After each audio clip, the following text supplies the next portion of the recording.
ಅಧಿಕಾರಿಗಳಿಂದ ತಪ್ಪಿಸಿಕೊಂಡು ಶಾಸಕರು ಕಳ್ಳಾಟವನ್ನ ಆಡ್ತಾ ಇದ್ದಾರೆ. ಎಲ್ಲಿದ್ದಾರೆ, ಏನ್ ಮಾಡ್ತಾ ಇದ್ದಾರೆ, ಎಲ್ಲಿ ಹೋಗಿದ್ದಾರೆ ಅನ್ನುವಂತ ವಿಚಾರಕ್ಕೂ ಕೂಡ ಸಂಬಂಧಪಟ್ಟಂತೆ ಇನ್ನೂ ಕೂಡ ಮಾಹಿತಿಗಳು ಸಿಕ್ಕಿಲ್ಲ. ಕಾರ್ನಲ್ಲಿ ಎಸ್ಕೇಪ್ ಆಗಿದ್ದಾರೆ ಶಾಸಕ ಬಸನಗೌಡ ದದ್ದಲ್. ಮಾಧ್ಯಮದ ಕ್ಯಾಮೆರಾ ಕಂಡೊಡನೆ ವೇಗವಾಗಿ ಚಲಿಸಿ ಪರಾರಿಯಾಗಿದ್ದಾರೆ.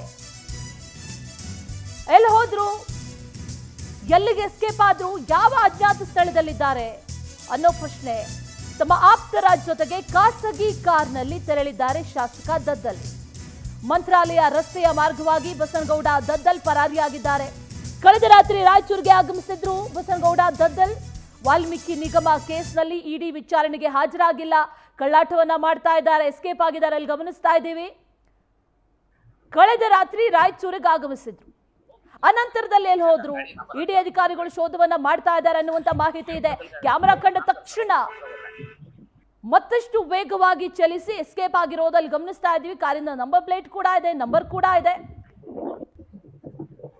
ಮಾಧ್ಯಮದ ಕ್ಯಾಮೆರಾ ಕಂಡೊಡನೆ ವೇಗವಾಗಿ ಚಲಿಸಿ ಪರಾರಿಯಾಗಿದ್ದಾರೆ ಶಾಸಕ ಬಸನಗೌಡ ದದ್ದಲ್. ಇಂಥದ್ದು ಇಷ್ಟೊಂದು ಭಯ ಯಾಕೆ, ಎಲ್ಲವನ್ನ ಎದುರಿಸೋದಕ್ಕೆ ಸಿದ್ಧವಿದ್ದೀನಿ ಅಂತ ಹೇಳಿದ್ರು. ನಿವೃತ್ತ ಪೊಲೀಸ್ ಅಧಿಕಾರಿಯ ಕಾರಿನಲ್ಲಿ ತೆರಳಿದ್ದಾರೆ ದದ್ದಲ್. ನಿವೃತ್ತ ಪೊಲೀಸ್ ಅಧಿಕಾರಿ ಶಿವಪ್ಪ ಅನ್ನೋರ ಕಾರಿನಲ್ಲಿ ಎಸ್ಕೇಪ್ ಆಗಿರೋದು. ಇನೋವಾ ಕಾರ್ ಬಿಟ್ಟು ಕ್ರೇಟಾ ಕಾರಿನಲ್ಲಿ ತೆರಳಿದ್ದಾರೆ ದದ್ದಲ್. KA36Z1183 ಆ ನಂಬರ್ನ ಕಾರಿನಲ್ಲಿ ಶಾಸಕರು ಪರಾರಿಯಾಗಿರೋದು. ಮಂತ್ರಾಲಯ ಮೂಲಕ ಅಜ್ಞಾತ ಸ್ಥಳಕ್ಕೆ ತೆರಳಿದ್ದಾರೆ ಅನ್ನುವಂಥ ಶಂಕೆ ಈಗ ವ್ಯಕ್ತ ಆಗ್ತಾ ಇದೆ. ಒಂದ್ ಕಡೆ ನಾಗೇಂದ್ರ ಬಳಿಕ ಇಡಿಯ ಮುಂದಿನ ಬೇಟೆ ಯಾರು ಅಂತ ಕೇಳಿದ್ರೆ ಅದು ದದ್ದಲ್ ಅನ್ನೋದು ಗೊತ್ತಿದೆ. ಹಾಗಾಗಿ ಬಂಧನ ಭೀತಿಯಿಂದ ಅಜ್ಞಾತವಾಸಕ್ಕೆ ಈಗ ಒಂದು ರೀತಿಯಲ್ಲಿ ಅಜ್ಞಾತವಾಗಿ ತೆರಳಿದ್ದಾರೆ ಅನ್ನುವಂಥ ಮಾಹಿತಿ ಕೂಡ ಲಭ್ಯ ಆಗ್ತಾ ಇದೆ. ಆದರೆ ತೆರಳ್ತಾ ಇರುವಂತಹ ವಿಜುವಲ್ ಸಿಕ್ಕಿದೆ, ಕಾರಿನ ನಂಬರ್ ಸಿಕ್ಕಿದೆ, ಅದರ ಜೊತೆಯಲ್ಲಿ ನಿವೃತ್ತ ಪೊಲೀಸ್ ಅಧಿಕಾರಿಯ ಕಾರ್ ಇದು ಅನ್ನೋದು ಕೂಡ ಗೊತ್ತಾಗ್ತಾ ಇದೆ. ಯಾರ ರಕ್ಷಣೆಯಲ್ಲಿದ್ದಾರೆ ಹಾಗಾದ್ರೆ ಅನ್ನೋ ಪ್ರಶ್ನೆ ಕೂಡ ಈಗ ಕಾಡ್ತಾ ಇರೋದು. ಯಾರಾದ್ರೂ ರಕ್ಷಣೆಯನ್ನ ಕೊಡ್ತಾ ಇದ್ದಾರಾ ಅಥವಾ ಎಸ್ಕೇಪ್ ಮಾಡಿಸ್ತಾ ಇದ್ದಾರಾ ಅನ್ನುವಂತ ಪ್ರಶ್ನೆ ಕೂಡ ಸರ್ವೇ ಸಾಮಾನ್ಯವಾಗಿ ಕಾಡ್ತಾ ಇದೆ. ಈ ಹಗರಣದ ತನಿಖೆ ಮತ್ತಷ್ಟು ಚುರುಕು ಪಡೆದುಕೊಳ್ತಾ ಇದೆ ಒಂದ್ ಕಡೆ. ಮತ್ತೊಂದು ಕಡೆಯಲ್ಲಿ ಬಸನಗೌಡ ದದ್ದಲ್ ತಮ್ಮ ಯಲಹಂಕ ನಿವಾಸದಲ್ಲೂ ಇಲ್ಲ, ಶಾಸಕರ ಭವನದಲ್ಲೂ ಇಲ್ಲ, ರಾಯಚೂರಿನಲ್ಲೂ ಇಲ್ಲ, ಬೆಂಗಳೂರಲ್ಲೂ ಇಲ್ಲ. ಎಲ್ಲಿ ಹೋದ್ರು phone not reachable, phone switch off. ಕಾರಲ್ಲಿದ್ದಾರೆ ನೋಡಿ, ಅಲ್ಲೇ ಹೋಗ್ತಾ ಇರೋದನ್ನ ಕೂಡ ಗಮನಿಸ್ತಾ ಇದ್ದೀವಿ. ಇನೋವಾ ಕಾರನ್ನ ಬಿಟ್ಟು ಕ್ರೇಟಾ ಕಾರಲ್ಲಿ ತೆರಳಿದ್ದಾರೆ, ನಂಬರ್ ಪ್ಲೇಟ್ ಕೂಡ ಇದೆ. ಬಂಧನ ಭೀತಿ ಇದೆ ಒಂದ್ ಕಡೆ. ನಿರೀಕ್ಷಣಾ ಜಾಮೀನು ಕೋರಿ ಕೋರ್ಟ್ಗೆ ಅರ್ಜಿ ಸಲ್ಲಿಕೆ ಕೂಡ ಮಾಡಬಹುದು. ಅಟ್ ಎನಿ ಮೂಮೆಂಟ್ ಅವರನ್ನ ವಶಕ್ಕೆ ಪಡೆಯುವಂತ ಸಾಧ್ಯತೆ ಕೂಡ ಇದೆ. ಎನ್ಕ್ವೈರಿ ಆಗಬೇಕು, ವಿಚಾರಣೆ ಆಗಬೇಕು. ಆದ್ರೆ ಎಲ್ಲಿಗೆ ಹೋದ್ರು ಅನ್ನುವಂತ ಪ್ರಶ್ನೆ. ತಮ್ಮನ್ನ ಬಂಧಿಸಿ ಅಂತ SITಗೆ ದುಂಬಾಲು ಬಿದ್ದಿದ್ರು, ಆದ್ರೆ ಅದು ಆಗಿಲ್ಲ. ಈಗ ಎಸ್ಕೇಪ್ ಆಗ್ತಾ ಇರೋ ದೃಶ್ಯಗಳನ್ನ ಗಮನಿಸ್ತಾ ಇದ್ದೀವಿ. ಮತ್ತಷ್ಟು ಡೀಟೇಲ್ಸ್ ಅನ್ನ ನೀಡ್ತಾರೆ ನಮ್ಮ ಪ್ರತಿನಿಧಿ ನೀಲಕಂಠ ಸ್ವಾಮಿ ದಿನ್ನಿ.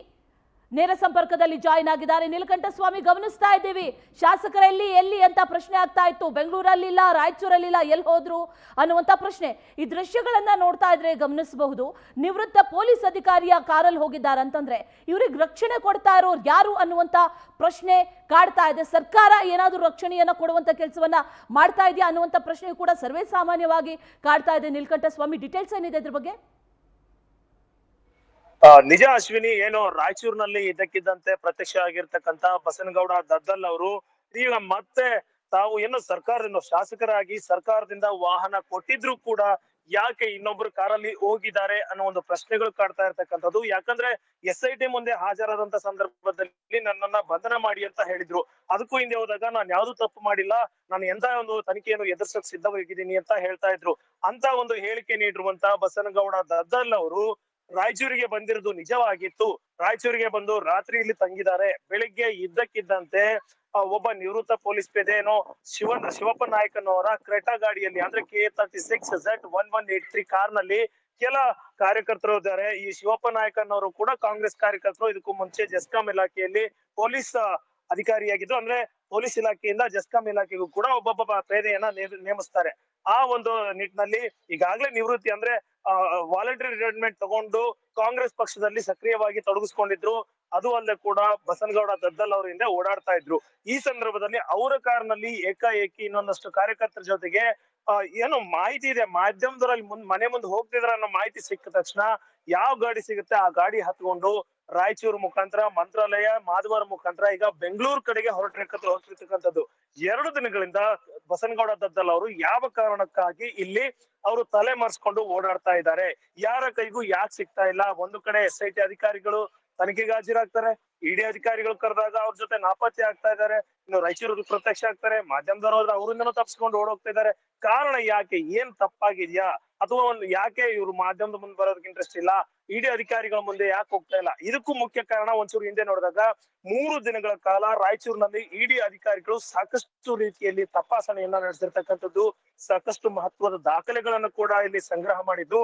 ಅದರ ಜೊತೆಗೆ ಈಗ ಬಸನಗೌಡ ದದ್ದಲ್ ಅವರ ಮೇಲೆ ಏನೋ ಬೇರೆ ಬೇರೆಯವರ ಹೆಸರ ಮೇಲೆ, ಅಂದ್ರೆ ಇಲ್ಲಿ ಬೇರೆ ಬೇರೆ ಅಂದ್ರೆ ತಮ್ಮ ಸಂಬಂಧಿಗಳ ಹೆಸರ ಮೇಲೆ, ಮಗಳ ಹೆಸರ ಮೇಲೆ ಆಸ್ತಿ ಮಾಡಿರ್ತಕ್ಕಂಥದ್ದು, ಆಸ್ತಿ ಹೆಸರು ಬದಲಾವಣೆ ಮಾಡಿರ್ತಕ್ಕಂಥ ಆರೋಪಗಳು ಕೂಡ ಈಗ ಸಾಕಷ್ಟು ರೀತಿಯಲ್ಲಿ ಕೇಳಿ ಬರ್ತಾ ಇರೋದ್ರಿಂದ ಏನಾದ್ರೂ ಇವರು ಎಲ್ಲರಿಂದಲೂ ಅಂತರ ಕಾಪಾಡ್ಕೊಂಡು ಅಜ್ಞಾತ ಸ್ಥಳದಲ್ಲಿದ್ದಾರಾ ಅನ್ನೋದು ಕೂಡ ಒಂದು ಕಡೆ ಕಾಡ್ತಾ ಇದೆ. ಇನ್ನೊಂದು ಕಡೆ ಯೋಚನೆ ಮಾಡಿದಾಗ ನಾಳೆಯಿಂದ ಸೆಷನ್ ಅಟೆಂಡ್ ಆಗ್ಬೇಕಾಗಿದೆ. ಇವತ್ತೊಂದು ದಿನ ತಪ್ಪಿಸ್ಕೊಂಡು ನಾಳೆ ಏನಾದ್ರೂ ಸೆಷನ್ ಅಟೆಂಡ್ ಆದ್ರೆ ಮತ್ತೆ ಮುಂದೆ 15 ದಿನಗಳ ಕಾಲವರೆಗೂ ಕೂಡ ಅವ್ರು ಸೇಫ್ ಆಗಿರ್ಬೋದು. ಒಂದು ವೇಳೆ ಇಡಿ ಅಧಿಕಾರಿಗಳು ಅವ್ರನ್ನ ಬಂಧಿಸಬೇಕಾದ್ರೆ ಒಂದು ಕಡೆ ರಾಜ್ಯಪಾಲರದು, ಇನ್ನೊಂದು ಕಡೆ ಸ್ಪೀಕರ್ ಅವರ ಪರ್ಮಿಷನ್ ಇಲ್ಲದೆ ಮುಟ್ಟಕ್ ಆಗೋದಿಲ್ಲ ಅನ್ನೋ ನಿಟ್ಟಿನಲ್ಲಿ ಏನಾದ್ರೂ ತಪ್ಪಿಸ್ಕೊಂಡು ತಿರುಗಾಡ್ತಾ ಇದಾರೆ ಅನ್ನೋ ಸಾಕಷ್ಟು ಪ್ರಶ್ನೆಗಳು ಕೂಡ ಇಲ್ಲಿ ಓಡಾಡ್ತಾ ಇರ್ತಕ್ಕಂಥದ್ದು. ಅಶ್ವಿನಿ.